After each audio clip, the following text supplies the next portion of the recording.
That's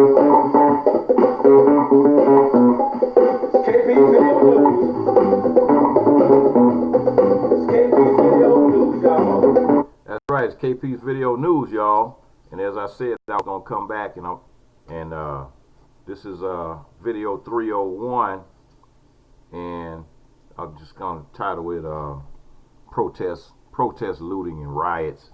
And the reason why I want to do this was to kind of, because this is the uprising that we're having right now as a result of the George Floyd massacre over there in Minneapolis, Minnesota, where he was brutally killed by a racist cop, and while three other cops stood and watched and did absolutely nothing to help this person, and he lost his life, man, right on video. People just don't even realize you just watched the man die right on video. They've been showing it on the news daily. So these things are ridiculous, man. But a lot of people out there doing some things, they don't even know the difference between one thing or the other. So you have rebellions, you got protests, you got riots, and then you got looting. And the difference is a rebellion is something that's planned. That's a planned revolt. That's when you sit down and you make plans to escape, or you make plans to right something that was done that was wrong, and you fight for your freedom. That's what a rebellion is. A protest is the aftermath. That's what happens in the aftermath of an event. So like what we have now, protests going on, aftermath of George Floyd being massacred by the police. And then you have riots, and the riots sometimes can manifest itself like as we see this going on right now. You have protests that have turning into riots, where people burning up stuff, and then you have the next phase of it is the looting, which is basically just people stealing. That's all that is. But when it comes down to looting, it could be other things. Just like we, as a people, were looted from Africa. We were stolen from Africa and brought here and forced into servitude. I noticed something that I was looking at while I was watching. I've been watching this massacre and been watching this protest on TV for the last few days, and I've been glued to the TV, and I started noticing some symbols, a lot of symbols, written on the walls and stuff. So of course, BLM, you already know what that is. That's Black Lives Matter. And but one symbol that I kept seeing pop up, and at first I didn't know what to make of it. I thought it might have been some gang stuff on the wall in Minnesota. But then when I started seeing it pop up in Atlanta, it popped up in Chicago, it popped up in LA, and it just keeps popping up. And those are the letters ACAB. So when I Googled it to try to find out what it stood for, it stands for All Cops Are Bastards, ACAB. And it was created by a group, a skinhead punk group called the Foreskins back in the 80s. It's a punk rock group, and they had created this song called All Cops Are Bastards. However, what happened since then is that the skinhead movement have adopted that ACAB as one of their little signals out there. So when you see that ACAB popping up, you can pretty much say that it's probably some skinheads that are writing that. And so it's like, yeah, you got to be careful out there, because they're kind of mixing in with the protest group, and they're out there doing their little dirt, and it's like they're trying to exacerbate this thing by turning it into something else. It started out as like peaceful protests, but you have these people that are interfering with the peaceful protests, and they're the ones that are going in the buildings and setting stuff on fire and, you know, busting, cracking windows open, and then of course you bust open a window and you have some poor disenfranchised young black kids there to see something there that they like some tennis shoes or something. They're gonna take it. So don't let these clowns set you up. Don't let these idiots set you up out here, because that's exactly what they're trying to do. All right, on with this story here. It's like, you know, the dominant media itself is a tool of white supremacy, but you know, then you also have the white supremacy structure that is in the police departments as itself, you know, because it's always been Klan members and that are cops in the United States. If you look back at some of those old videos of the civil rights movements in the late 50s and 60s, where you saw the police sicking dogs on the peaceful black protesters, Martin Luther King and all of them, turning water hoses on them and beating them with nightsticks and stuff, man. Those cops, a lot of those cops were Klan members, and you still, right to this day, have a lot of cops that were the Klan members. At one time, it was over 1 million Klan members in the United States. So the system of white supremacy only exists if there's something to own. They have ownership over black people in America and refuse to let you go. And listen to what I'm saying. Don't get mad at, let me finish and say, you work for them to make them rich, and you spend your money that you make from them to make them even richer. So the system is still there. As long as white people own all the factories, they own all the manufacturers, they own all the big supermarkets, they own everything. Everything that you buy, you can best believe somebody white is getting a percentage of what it is that you're buying. So basically, that you are financing the white supremacy structure when you purchase their items. Don't forget, they also lock you up in the penitentiary. They make money off of you in the penitentiary because they force you to work, and when you don't work, then they throw you in the hole. Here's 25 cents a day, here's 50 cents a day. That's just slavery all over again. So the whole white supremacy structure, and that is basically structured around economics. If they can economically keep you as a consumer, then you are still under the thumb of white supremacy. So they only exist because you allow them to exist by not building your own factories, not creating your own products, not growing your own food, and so on and so on and so on. So that's just common sense, you know. So we have to really, really look at what's going on here in the world and in the United States. So, as I was saying, the dominant media is itself a tool of white supremacy. It repeats what police deliver verbatim, uncritically.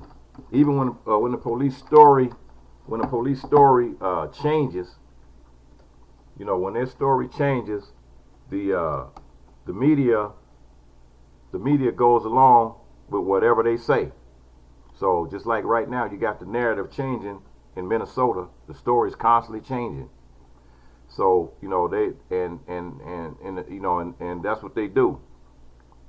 So the media uses phrases, you know, like officer involved shooting, and will switch to a passive voice when a black man is shot by a white vigilante or police officer. Shots were fired. Journalists claim you have to hear both sides.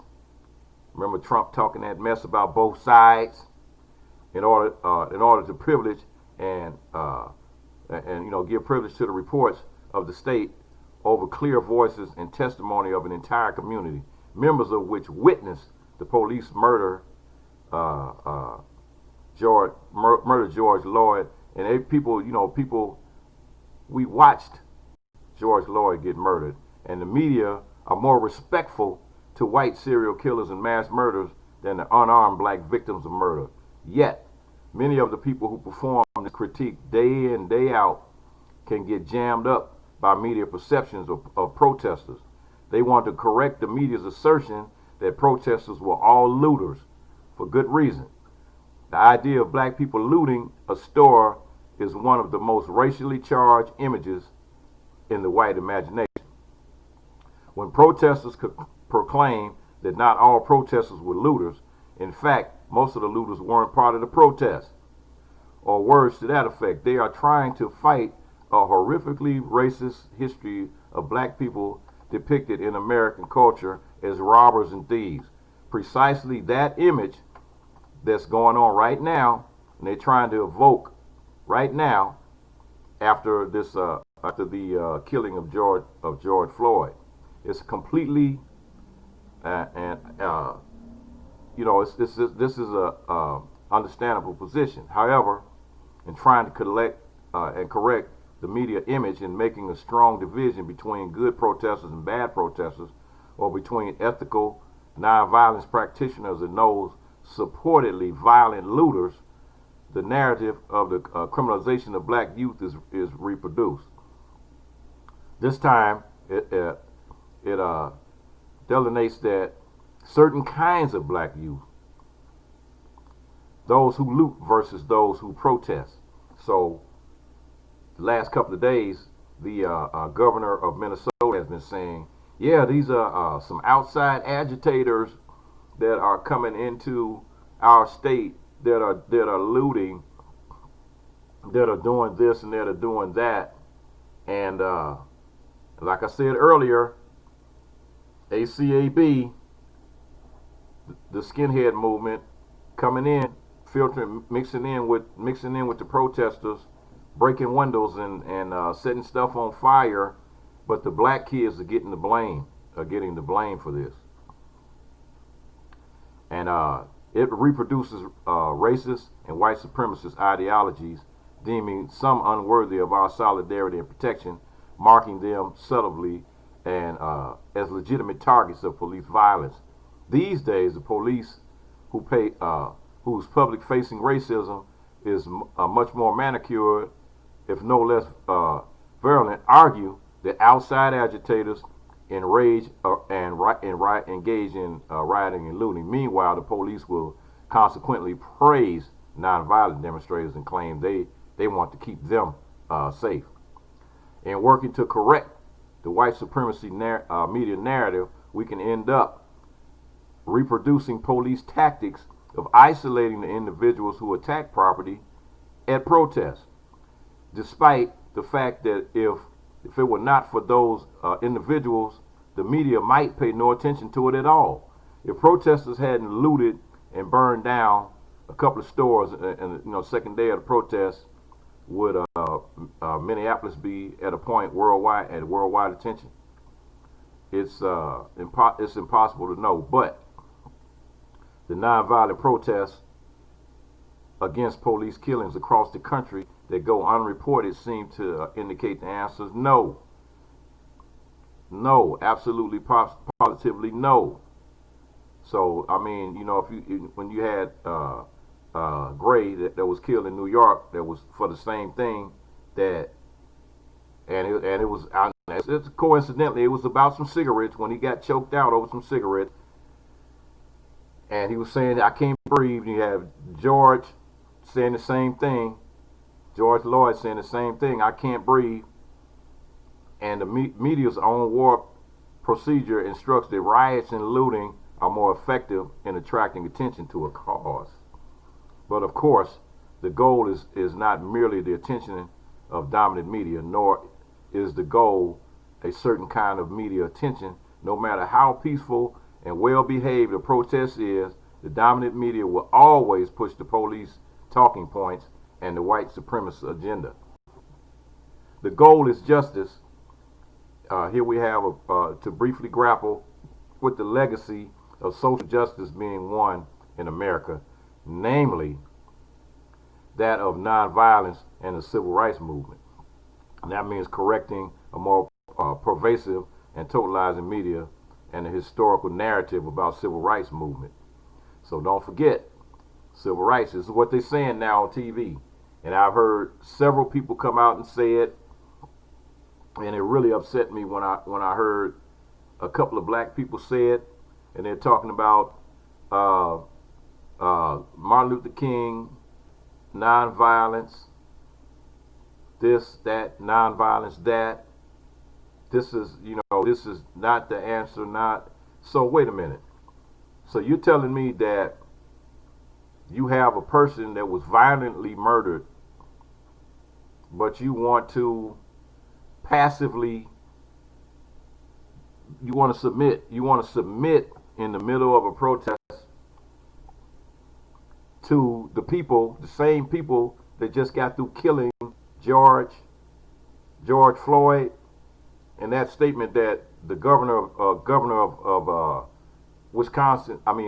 Minnesota made the other night about, if you see somebody out there doing something, out there looting, alert the police.